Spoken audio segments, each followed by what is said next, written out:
asalaamaaleykum wa rahmatullahi mbokk yi maa ngi leen di nuyoo di leen ziar jël nuyoo bi du ci jiital kilifa diine yi di leen ñaanal yàlla ñu yàgg fi te wér tey nag doon bëgg a waxtaan ak yéen ci problème mu Akilee bi Akilee plutôt ndax problème mu Akilee bi vraiment dafa nekk loo xam ne daf ma metti trop ndax dama ci am déception bu rëy ndax man Abdourahmane Diouf dama ko doon déglu télé muy wax donc man je me disais que bon il a des idées te idées yu mu am aussi nekk na ay idées yu baax parce que réew pour mu marcher pour mu dox il faut que secteur privé bi am doole te secteur privé bi il faut que ce secteur soit porté par les citoyens il faut que doomu réew mi ñoom ñooy porter secteur privé boobu pour que ñu mën a créer emploi mën a suqali réew mi ndax secteur privé boobu dañu war a éviter multinationales étrangères yi ñëw di ko yore. ndax multinationales étrangères ni ñu ko yoree comme actuellement c'est le cas au Sénégal ndax Sénégal tey boo demee boo xoolee tout ce qui est la télécommunication ak ñoom Orange banques yi ak Société Générale Tali ak Eiffage boo xoolee pratiquement mën naa ne ñoom tubaab yi tey ak ay Bolloré au niveau du port ñoom tubaab yi tey ñoom ñoo porté suñu secteur privé. secteur privé boobu nag dafa am loo xam daf ñu koy xañ ñoom bu ñu ko porté parce que da ngay manquer souveraineté ndax yow te boo nekkee ci réew sax même booy gouverner fekk ñoom ñoo porté ce secteur privé kon yow. ñoom dañ lay mën a imposer sax li nga xam ne ñoom moom la ñu bëgg ndax sinon ñoom dañ la mën a mettre en difficulté facilement loolu moo tax vraiment ñu war a fexe dooleel suñuy doomu réew pour ñu porter secteur privé bi moo tax ñoom Abdourahmane ñoom bu ñuy wax patriotisme économique effectivement patriotisme économique mooy li may wax nii c'est très important mooy doomu réew mi fexe ba porter le secteur privé économiquement créer emploi mais ñoom dafa am loo xam ne moo leen manqué. mooy intégrité ak morale ndax doomu aadama loo am xam-xam loo am diplôme boo amul éthique déontologie amoo intégrité maanaam yow li nga xam ne am nga ko ci xam-xam daf lay yóbbu ci ay yàqu-yàqu ci ay corruption ci ay détournement ci ay montage yoo xam ne tegul ci dara ñoom loolu moo leen dal tey parce que yéen bu fekkee ne bëgg ngeen investir au Sénégal yéen a ngi woote patriotisme économique mais da ngeen di dem ngeen uti seeni fonds propres soit ngeen dem lebu ji banque wala bu dee si yéen seen biir am na ci ay milliardaires yooyu génne seen xaalis teg ci table bi ngeen investir ci dëkk bi créer emploi boobaa ñu ne leen bravo mais yéen amul lenn loo leen di xalaat amul fenn foo leen di xalaat mooy nañu xool nan la ñuy def ba def benn montage pour mbëkk état du Sénégal pour mën a teq foofu ay milliards yéen ngeen enrichir seen bopp yéen ak seen i njaboot mais le Sénégalais lambda moom di dee ak xiif. C'est ça votre plan et c'est vraiment triste monter seen dossier ak complicité wu état ak complicité parce que état mënu wax ni yëgu ko ak complicité état ngeen monter seen dossier dem ñu jox leen ay contrats yoo xam ne ay 187 milliards ci ay montages yoo xam ne teguwul ci dara contrat boo xam ne ni ñu ko joxee jaarul yoon ngeen def seen deal ba pare. yaakaar na yéen mën ngeen ci génn facilement waaye gàcce ngaalaama le peuple sénégalais nelawatul lépp lu xew Sénégal xam nañ ko te dafa am loo xam ne il faut que ñi nga xam ne ñoo nekk ak état bi di def ay détournement di sàcc ay milliards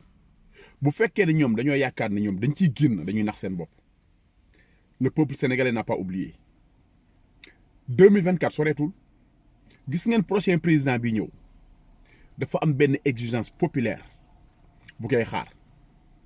mooy ñi nga xam ne ñëpp ñoo détourné ku ci nekk dinañ la topp dinañu récupérer la nga sàcc jusqu'au dernier centime nañ ko récupérer ba pare di nga rendre compte au peuple sénégalais ñoom Franck Timis ak ñoom Aliou Sall ak ñoom Mamour Diallo ñoom Mame Mbaye Niang amu ci kenn koo xam ne di nga rëcc amu ci kenn koo xam ne di nga ci génn. ndax alal ji ngeen jël alalu askan bi la xanaa bu dul dara ngeen xool xale yi nga xam ne amuñu sax yëre yu ñu sol xanaa bu dul dara ngeen xool ci xale yooyu noonu xam ne ñii nii yaakaaruñu kenn ku dul état ndax seeni wayjur bu ñu amoon doole am kattan xale yooyu du ñu nekk ci mbedd yi am na ñoo xam ne génn nañu àdduna te ba ñuy génn àdduna dara topp leen ndax amuñu woon kattan ci kaw suuf amuñu woon dara bàyyi ay doom bàyyi ay tuut tànk ñooñu seen yaakaar ñooñu bu ñu yaakaaru état kan la ñuy yaakaar ñooñu état la ñuy yaakaar bis bu ñu fi jógewee état mën a taxaw seen i doom ci seen éducation ci seen lépp mais état au lieu état assumer ay responsabilités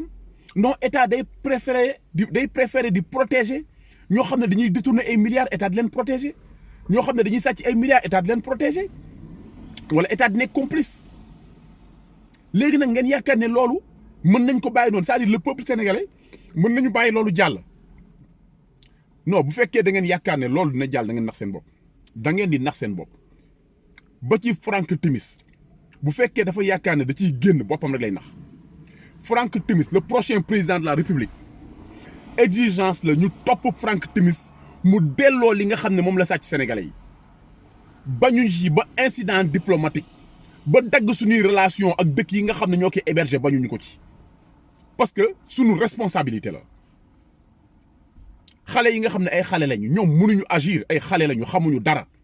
kon ñun ñii suñu responsabilité la ñun ñoo xam lu xew kon ñun ñoo ko war a xeex kon muy Aliou Sall ak muy Franck Timis ak muy Mamour Diallo ñoom ñëpp dërëmu Sénégal bu ngeen jël di ngeen ko delloo jusqu'au dernier centime et di ngeen rendre compte devant le peuple sénégalais kooku c'est une demande populaire prochain président mënu rëcc ci loolu kon bàyyi leen xel bu baax li ngeen def te xam ne ëllëg du añ du réer waaye lu mat a sédd la waaw bàyyi leen xel bu baax ci agissement yi nga xam ne yéen a ngi koy def biir Sénégal dëkk bu ndaw la Sénégal dëkk bu neex a defar la tey da ngeen di xool Dubaï tey boo demee Dubaï mais boo gisee seen gratte-ciel yi boo gisee géej gi sax nuñ ciy defee suuf ni def ci ay immeuble mais Dubaï tey lu leen neex la ñuy def parce que leen am nañu pétrole am nañu gaz ñun am nañu pétrole am nañu gaz am nañu or am nañu zircon am nañu lépp am nañu plus de 700 kilomètres littoral mais naar yi fulla ak fayda bi nga xam ne moom la ñu am malheureusement loolu moom manqué suñu njiit yi du ma wax moo manqué sénégalais yi de déedéet sénégalais yi am na ci ñoo xam ne am nañu fulla am nañu fayda mais suñu njiit yi loolu moo leen manqué malheureusement dafa jot nag ñu jël suñuy responsabilité dafa jot nag ñi nga xam ne ñoo nekk Sénégal nga xam ne ñoom ñooy vermine yi nga xam ne ñoo nekk ci biir Sénégal nekk microbe nekk virus maanaam di tere réew mi avancé ku jóg sax bëgg a liggéey ñu dàq la sa liggéey kaay parce que da nga leen di gêner ci seen i pexe da nga leen di gêner ci seen i magu yi yow arrangé woo leen li ñu bëgg mooy koo xam ne da ngay njuuj njaaj comme ñoom bu ko defee nga nekk seen complice ñu ànd ak yow loolu nag il est temps mu jeex te man nag j'ai foi au peuple sénégalais am na yu bari yoo xam ñu ngi naan le peuple sénégalais dañuy nelaw duñu génn boo leen wootee non le peuple sénégalais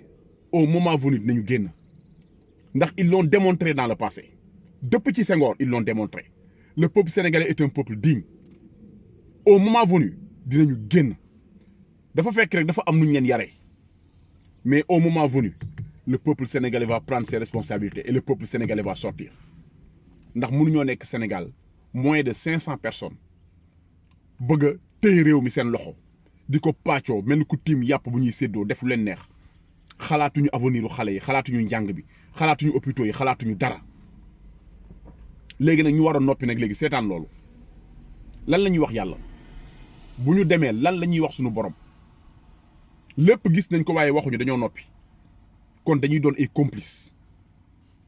ndax boo gisee li nga xam ne jaaduwul teguwul ci yoon da nga am benn devoir moral mooy nga dénoncer ko te daañu dénoncer tant que ñu ngi am kattan ak xelu gis li nga xam ne lii du yoon daañu ko dénoncer ndonte benn doomu aadama benn nit la ñuy yee daañ ko dénoncer ngir yee nit kooku xëy na kooku mën na yee ñeneen kon nañu bàyyi xel bu baax ci suñuy agissement sénégalais yi ak fu ngeen mënta nekk ci àdduna bi bàyyi leen xel bu baax ne doomu aadama lépp looy def rek na nga jiital sa ngor na nga jiital l'intérêt général toujours na nga jiital l'intérêt général ndax loolu rek moo am solo ndax fii àdduna léppay jeex te du yóbbaale dara kon yàlla nañu yàlla defal jàmm